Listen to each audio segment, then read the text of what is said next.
St. Paul, he kept writing to Timothy, knowing you're going to need something as the future goes on. You're always going to need to be reminded of this. And so St. Paul says to them, for this reason, I remind you to stir into flame the gift of God that you have received through the imposition of hands. So that idea of St. Paul's going, you're going to need this. Remember this. Stirred into flame this gift of God. And we recently celebrated Pentecost, that outpouring of the Holy Spirit.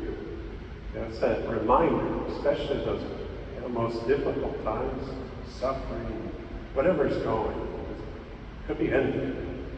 But it's at that moment he gives it that advice, stir into flame this gift of God. And we get great examples throughout the history of the church. Today we celebrate the martyrdom of St. Charles Lwanga and Companions, 22 of them, who were in the king's court. They were his pages, his little ones, who were very close to him. And what was happening is the king was looking at the church as a threat to his kingdom, just Christianity itself. And so, obviously, anybody who takes on the name of Catholics can be persecuted.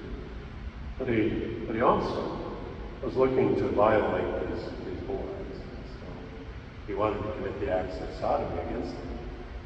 So they said, we will not do evil even if the king asks of us. What did they do? They shed their blood, knowing the truth. And so what did they do then?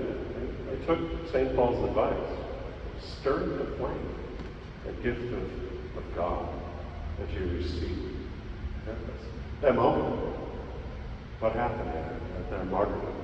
They became beautiful witnesses to Jesus Christ and his church when they died. And what happened?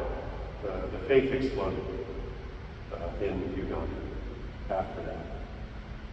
So that's what St. Paul gives us that reminder. It might not lead us to martyrdom, but it leads us to be a witness in whatever way God will ask of us. Stir into flame. Just remember those words. Stir into flame. Stir into flame. The gift of God that you receive.